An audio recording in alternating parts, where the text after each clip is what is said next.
सरला का पति एक सरकारी कर्मचारी था जो कि बिजली विभाग में काम करता था। एक रोज बिजली के खंभे पर चढ़े उसके पति को जोर का करंट लगा, जिससे उसकी मौत हो गई। उसके मरने के बाद सरला को पेंशन लग गई, जिससे उसने अपने दोनों बेटों की परवरिश की। अपने दोनों बेटों को पढ़ा लिखा कर उसने दोनों की शादी कर दी। सरला अब 60 साल की हो चुकी थी। उसके दोनों बेटों की घर गृहस्थी भी बस चुकी थी। वो सब एक साथ जॉइंट फैमिली में रहते थे, लेकिन घर का सारा राशन पानी सरला की पेंशन से ही आता था। एक रोज उसकी दोनों बहुएं किचन में काम करते हुए आपस में बात करती हैं। निधि, ये तो शुक्र मना कि अभी माँ जी की पेंशन आ रही है, जिससे हमारे घर का खर्चा तो चल ही रहा है। हाँ, और माँ जी का बोझ अभी इतना नहीं है, हम उनको इतना तो झेल ही लेंगे। एक रोज सरला अपने छोटे बेटे सुमित से कहती है, सुमित बेटा, आज पेंशन आने वाली है मेरी, चलो बैंक चलकर ले आते हैं। हाँ हाँ माँ, चलो। तभी वहाँ उसका बड़ा बेटा धीरज आ जाता है और वो उनकी बात सुन लेता है। नहीं माँ, हर बार सुमित ही आपके साथ जाता है, इस बार मैं आपके साथ जाऊंगा। अच्छा ठीक है, तू चल फिर मेरे साथ। धीरज के लालच को सरला उसका प्यार समझ लेती है और वो धीरज के साथ पेंशन लेने चली जाती है। लेकिन कुछ देर बाद दोनों उतरा हुआ मुंह लेकर वापस आ जाते हैं, जिसे देख मीनाक्षी अपने पति धीरज से पूछती है, अरे क्या हुआ, तुम्हारा मुंह क्यों उतरा हुआ है? माँ की पेंशन बंद हो गई और क्या। लेकिन क्यों? उम्र के हिसाब से माँ के अंगूठे का निशान मैच नहीं कर रहा और साइन करना माँ को आता नहीं, तो बैंक वाले ने कहा कि टाइम लगेगा। ये बात सुनकर दोनों देवरानी जेठानी का मुंह भी उतर जाता है। पता नहीं निधि माँ जी की पेंशन अब कब आएगी, और ये भी पता नहीं कि आएगी भी या नहीं। मैं तो कहती हूँ अब माँ जी का खाना खुराक कम कर देते हैं, भला क्यों फालतू का पैसा खर्च करना। अब तो लगता है उन्हें बिना पैसों के ही पालना पड़ेगा। ये तो तूने 100% सच कहा। ऐसे ही समय बीतता है। मीनाक्षी और निधि अब अपनी सास से बहाने बना बना कर घर का काम करवाने लगती हैं। साथ ही उसके खाने पीने में भी कटौती कर देती हैं। उसको दूध दही देना बंद कर देती हैं। साथ ही खाने में सलाद और देसी घी से चुपड़ी रोटियां भी देना बंद कर देती है। सरला ये सब देख रही थी, लेकिन वो ये सब देखकर भी खामोश रहती है। ना ही उसके बेटे इस बारे में कुछ कहते हैं।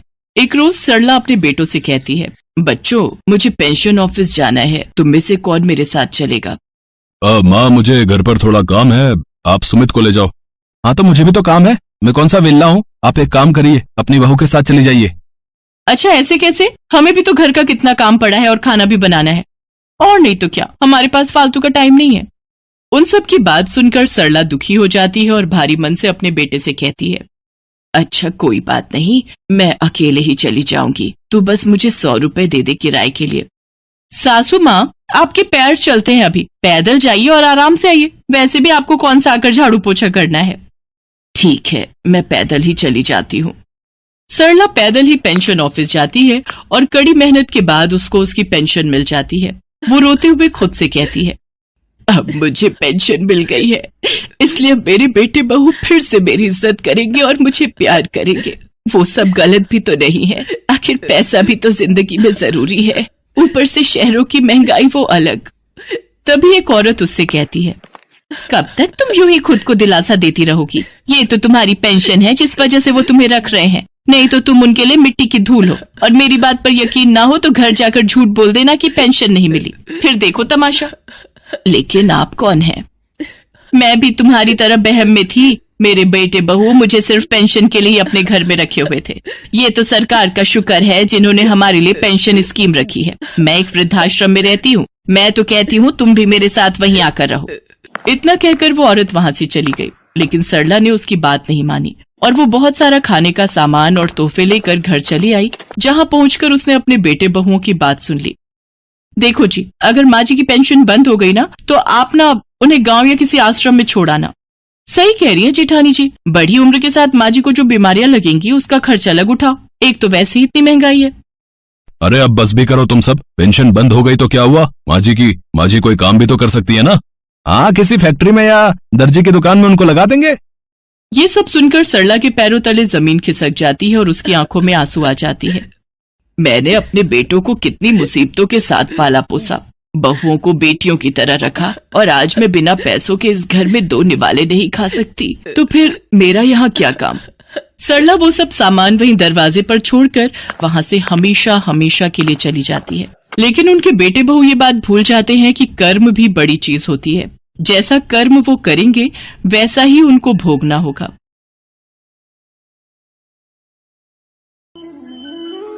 माँ, एक बार आप उनकी हालत तो देखिए, वो कैसे देंगी आपको इतना दहेज। चुप कर तू मेरे बैल बुद्धि बेटे। हाँ, तो बहन जी, मैं कह रही थी कि आपकी बेटी वैसे तो रूप की धनी है, लेकिन अगर कोई लड़की अपनी शादी में दहेज ना दे तो उसकी समाज में कोई इज्जत नहीं रहती।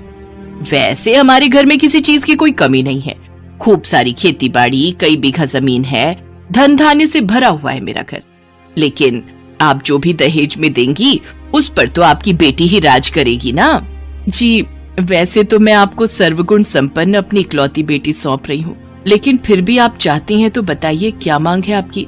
ज्यादा कुछ नहीं, बस 3 लाख नगद, 1 मोटरसाइकिल और हमारे लिए सोने की चेन, और साथ में हमारे सभी रिश्तेदारों के लिए कपड़े। बस इससे ज्यादा हमें कुछ नहीं चाहिए। बेचारी गरीब आशा अपनी बेटी रजनी को बड़े घर में भेजने के सपने बुनने लगती है, लेकिन शकुंतला की बातें सुनकर वो परेशान हो जाती है। लेकिन फिर अपनी बेटी को बड़े घर में जाते देख वो उनकी शर्त मान लेती है। इसके बाद शकुंतला रिश्ता पक्का कर अपने बेटे के साथ वहाँ से चली जाती है। माँ, कहाँ से लाएंगे आप इतना दहेज? क्या जरूरत थी उनकी शर्त मानने की? आज तक आप दूसरों के घरों में बर्तन मांझकर तो मुझे पाल रही हैं। हम खुद के लिए तो इस एक झोपड़ी के अलावा कुछ नहीं बना पाए, तो फिर कहाँ से लाएंगे हम इतना पैसा? तू बिल्कुल भी चिंता मत कर मेरी बच्ची, मैं नहीं चाहती जो दुख मैंने झेले वो तुझे भी झेलना पड़े। अब चाहे तेरी इस गरीब माँ का बाल बाल भी कर्जे में क्यों न डूब जाए, पर वो तुझे उस बड़े से घर में भेज कर ही रहेगी। रजनी बड़ी ही चालाकी से अपनी गरीब माँ के दुख में शामिल होने का ढोंग कर रही थी, जबकि सच तो ये है कि रजनी खुद भी ये गरीबों वाली जिंदगी काट काट कर परेशान हो चुकी थी। उधर आशा दिन रात इसी चिंता में रहने लगी कि वो कैसे दहेज के लिए इतनी रकम का इंतजाम कर पाएगी। भगवान, तूने मुझ गरीब पर बहुत से जुल्म ढाए हैं। पहले तो भरी जवानी में मेरे पति को उठा लिया और फिर इस गरीबी का बोझ सर पर डाल दिया।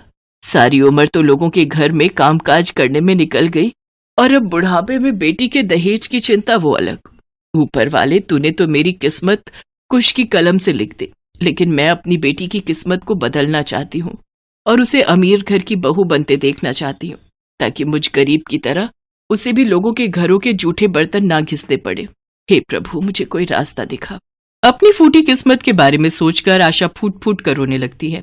तभी उसकी नजर अपने घर पर जाती है और वो लाला के पास अपना घर गिरवी रख देती है। ये लो, पूरे 12 लाख हैं।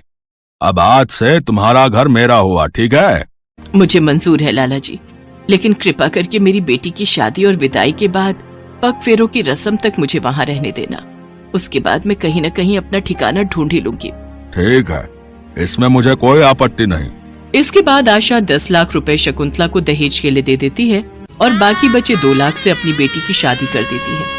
बेटी की विदाई के बाद आशा अपने घर को देखकर फूट फूट कर रोने लगती है। फिर अगले दिन एक शानदार महंगी गाड़ी उस गरीब की कुटिया के आगे रुकती है। अपने दिन बदलने के साथ साथ रजनी का स्वभाव भी एक दिन में ही बदल गया। मेरी बच्ची, तू आ गई। मेरा कलेजा कब से तुझे अपने सीने से लगाने को तड़प रहा था। आ, मेरे गले लग जा। माँ, ये गुड़ मक्खी का खेल पसंद नहीं मुझे, और ये मेरी ये नई साड़ियों चिपक कर अब खराब मत कर देना। ये तुम अपनी माँ से किस तरह बात कर रही हो? रहने दीजिए दामाद जी, अब मेरी बेटी अमीर हो गई है तो शायद इसलिए वो अपनी माँ के उस गरीब आंचल को भूल गई जिसकी छावों में वो पली बढ़ी हुई है। अपने एहसान गिनाना बंद करो माँ, वो सब करना तो आपका फर्ज था।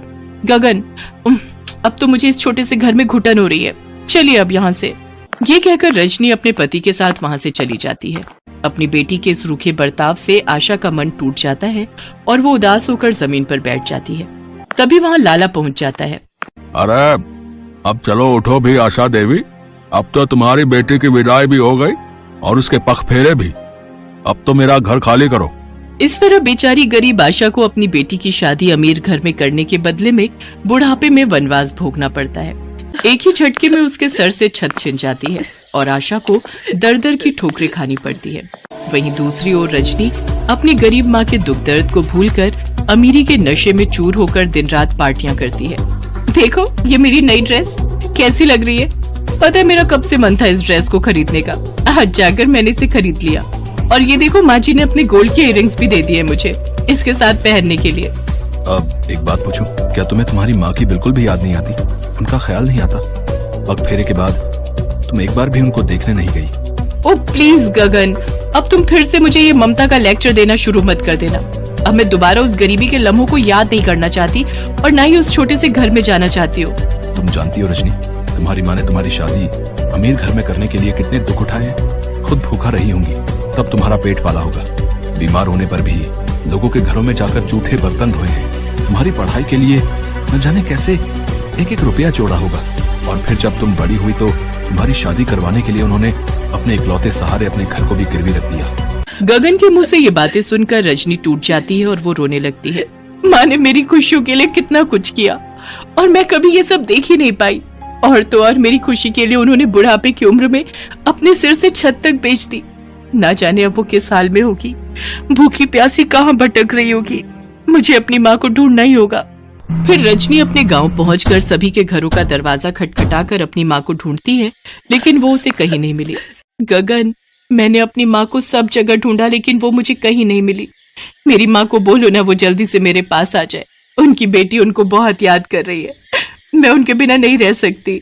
संभालो अपने आप को रजनी, सब कुछ भगवान पर छोड़ दो। हे दुर्गा माँ, आज ये बेटी अपनी माँ से मिलने के लिए तड़प रही है। इस अभागी को अपनी माँ से मिला दे। मिला दे माँ, मिला दे। मैं अपने हाथों से प्रसाद बनाकर मंदिर में बांट कर आऊंगी माँ। इसके बाद रजनी अपने हाथों से हलवा बनाती है और मंदिर में बैठे भिखारियों को बांटने जाती है।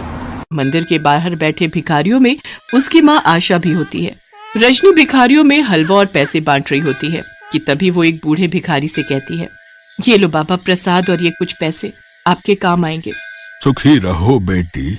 बाबा, अब यह अभागन तभी सुखी हो पाएगी जब वो अपनी माँ से मिलेगी। दुर्गा माँ से मेरी माँ के मिलने की दुआ करो बाबा।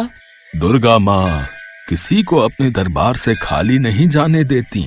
आज वो तुम्हें जरूर अपनी माँ से मिलवाएंगी। उनकी ये सारी बातें उन भिखारियों के बीच बैठी आशा सुन लेती है। वो जैसे ही अपनी बेटी को अपनी ओर आता देखती है तो झट से अपने तन पर फटी मैली चादर से अपना चेहरा ढक लेती है। लेकिन तभी रजनी की नजर उस पर पड़ जाती है। माँ दुर्गा की कृपा से तुम मुझे मिल गई। माँ, मैंने तुम्हें कहाँ कहाँ नहीं ढूंढा। अपनी बेटी का घर बसाने के लिए माँ का खुद का घर छूट गया। अपनी स्वार्थी बेटी को माफ कर दो माँ। घर चलो माँ। घर तो चला गया बेटी, जो खोया है वो लौट आएगा माँ। अब चलो मेरे साथ। इसके बाद रजनी अपनी माँ को अपने घर ले जाती है और उसे अपने पास रखकर उसकी खूब सेवा पानी करती है। गगन भी आशा का एक बेटे की तरह ख्याल रखता है और उसकी हर जरूरत को पूरा करता है।